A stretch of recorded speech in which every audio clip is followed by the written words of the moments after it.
بسم الله الرحمن الرحيم والفجر وليال عشر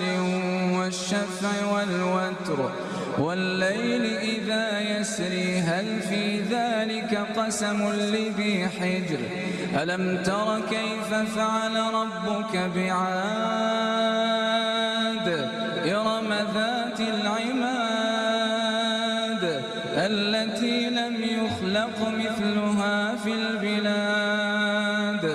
وثمود الذين جابوا الصخر بالوادي وفرعون ذي الأوتاد الذين طغوا في البلاد فأكثروا فيها الفساد